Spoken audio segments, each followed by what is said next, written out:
Meet Ravi. He's a marketing executive in a company. Ravi has applied for a job in an overseas company. Why did he do so? Development is not just about setting a goal for our betterment. This is because Ravi wants growth and development in his career and a better income, but also about how to achieve that goal. What's true for Ravi is true for most people. Farmers, laborers, professionals, businessmen, all want more income in life. Ravi got the job he wanted at a much higher income. However, Ravi is now thinking of some other goals that matter besides a higher income.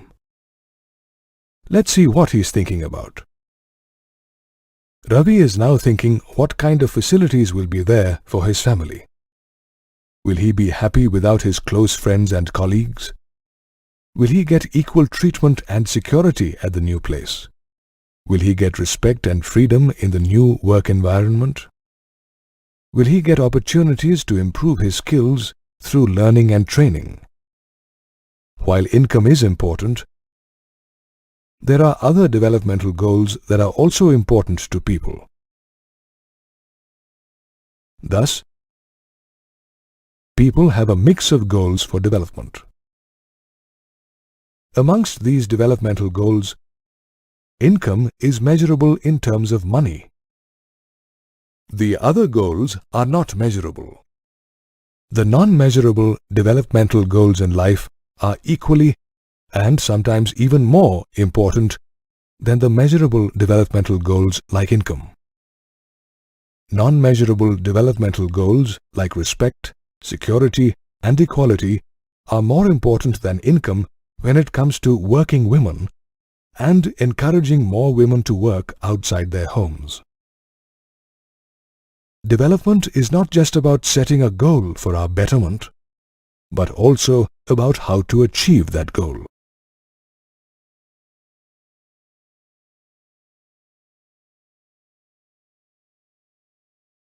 Now let us see what kind of developmental goals people have. Let us take some examples. For example, a casual laborer may think having more job security is development. A child laborer may wish for education and better nourishment. An urban office employee may think better pay, promotion, and more luxury in life is development. An industrialist may wish for cheaper power, lower taxes, and more profit. A girl child may want equal opportunities of education and career development as her brother for development. Thus, we see that different people have different developmental goals depending on their social, educational, and financial status. Do all the people have the same perception of development? Let us understand through some examples.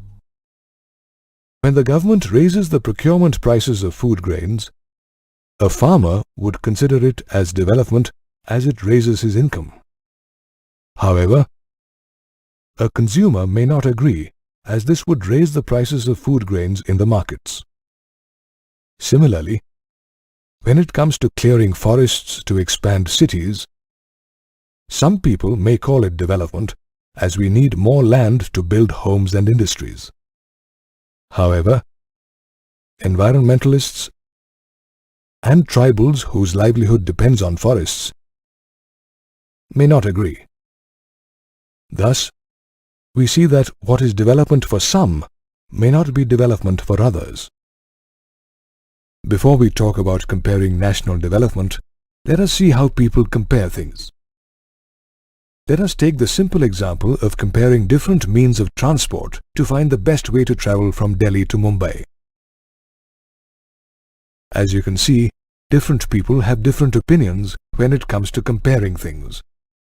How do we arrive at a consensus? Let us try and revise our question.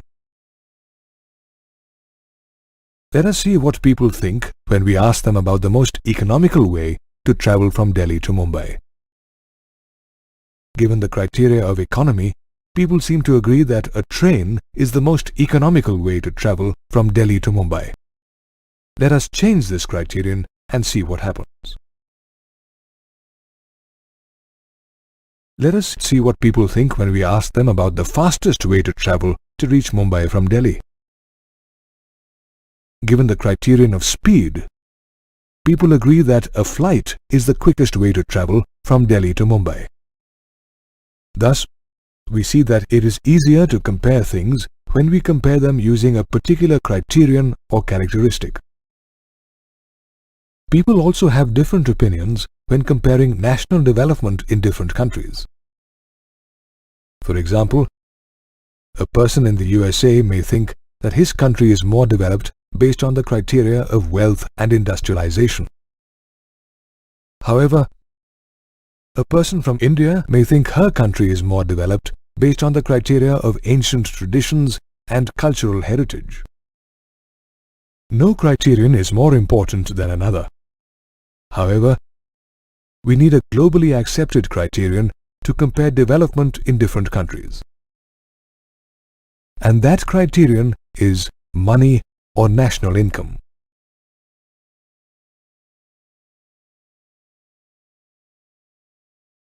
More income allows people to buy more of the things they require for their development. Therefore, countries with more income are considered more developed than other countries that have less income. The income of a country is the sum of the incomes of its entire population. Different countries of the world have different populations. Thus, a country A with a large population and low incomes may have a greater total income than a country B with a small population and higher incomes. Though, in reality, the people in country B may be more prosperous than the people in country A. Thus, total income is not a reliable criterion to compare national development. A more reliable criterion for comparing national development is the average income given by the total income of a country divided by its population. The average income of a country is also known as its per capita income. The World Bank published a World Development Report in 2004 that classified countries with a per capita income of more than 4,53,000 rupees as rich countries or developed countries, and countries with a per capita income of 37,000 rupees or less as low-income countries. India, with a per capita income of 28,000 rupees per annum, was in the category of low-income countries. Consider a country A with a population of 5 people who have similar incomes. The average per capita income for country A is 8,420. Now consider a country B with a population of 5 people, where one person has a much higher income than the other 4. The average per capita income for country B is also 8,420. Note that the large income disparity in country B is not reflected in its per capita or average income, which is the same as country A. In other words, country A has less inequality in the distribution of income than that of B, whereas country B has no equitable distribution of income and has rich and poor people. Hence, it can be said that per capita income as a criterion of development is not without limitations. As discussed before, people have many different developmental goals other than income. Similarly, several criteria other than per capita income are used to evaluate the economic development in different countries or different states in India. Let's take an example. Here's a graph that shows the per capita income in 3 states of India. Punjab, with the highest per capita income, may be considered the most developed state in this group. Now, let us use some other criteria to compare the development in these states. This graph shows comparative figures of infant mortality rate, or the number of children that die before the age of 1 per 1,000 live births in a year. The infant mortality rate is the lowest in Kerala. This indicates better medical and childcare facilities. Thus, based on this criterion, Kerala appears more developed than Punjab. Next, let us compare the literacy rates, or the percentage of population above the age of 7 that is literate in these states. Kerala has the highest literacy rate. Thus, based on this criterion, it appears more developed than Punjab. Did you know? The district with the highest literacy rate in India is Aizawl in Mizoram, and the district with the lowest literacy rate is Dantewada in the state of Chhattisgarh. Let us also compare the net attendance ratio, or the percentage of children in the age group of 6 to 10 years who attend school in these states. Kerala has the highest net attendance ratio. Thus, based on this criterion also, it appears more developed than Punjab. Thus, we see that while Punjab has the highest per capita income, Kerala is more developed in terms of other criteria like the infant mortality rate, literacy rate, and net attendance ratio. This brings us to the conclusion that higher income alone cannot bring about development.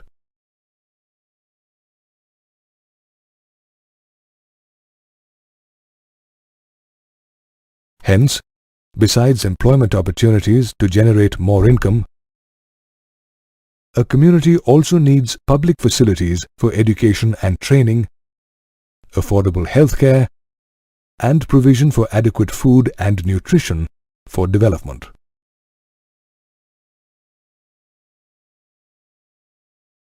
An interesting do-it-yourself way to find your health status is to find your body mass index.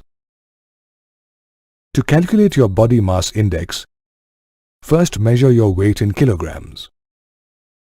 Suppose your weight is 45 kilograms. Next, measure your height in meters. Suppose your height is 150 centimeters or 1.5 meters. Your body mass index is equal to your weight in kilograms divided by the square of your height in meters. Thus, with these figures, your body mass index will be 20. You can find your current health status by referring to the BMI indicator table shown here.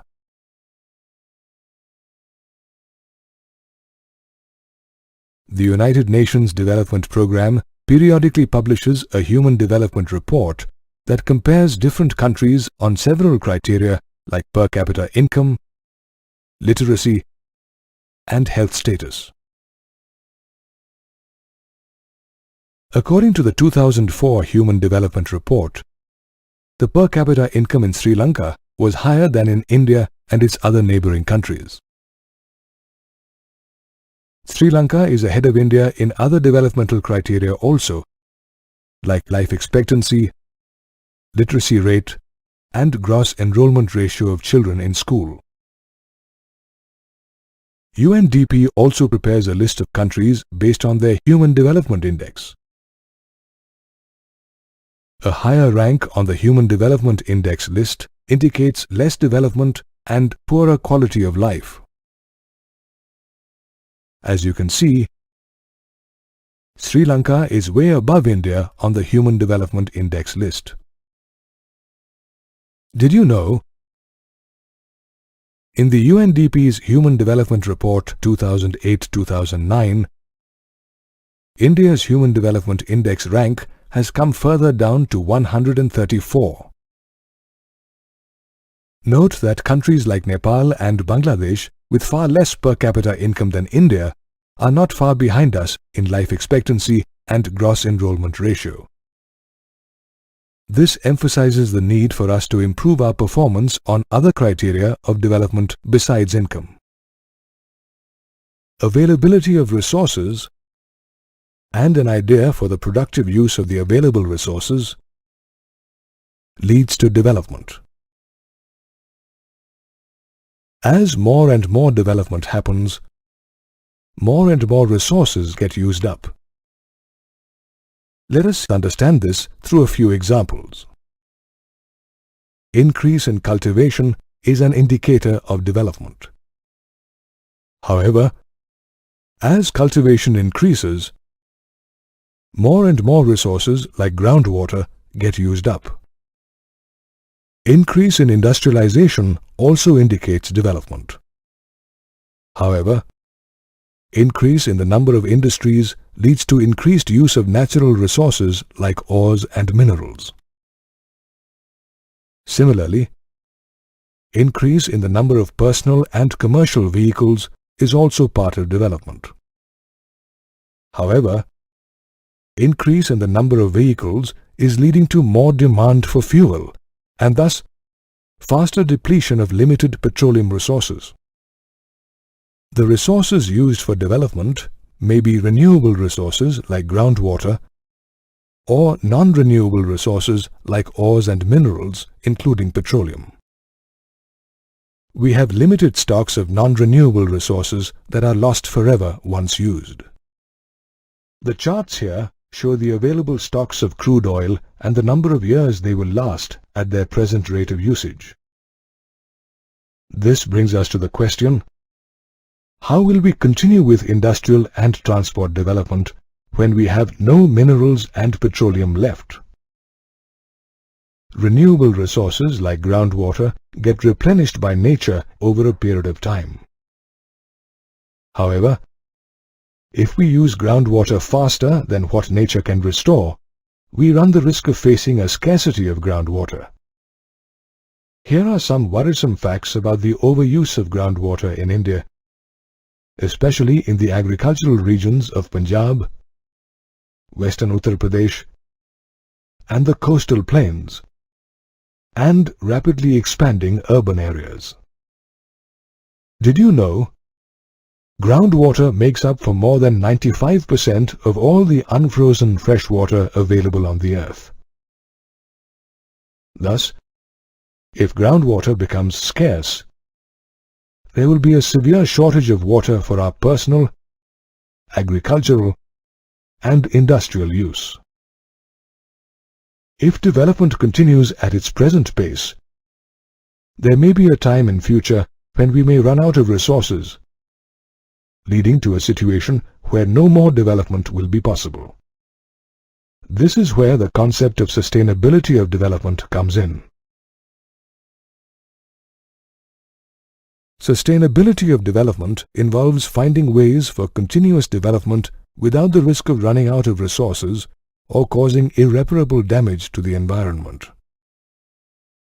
Sustainability of development involves more efficient use of our existing resources, exploration to find fresh reserves of resources, and coming up with innovative ideas and technology to use new resources in place of conventional ones.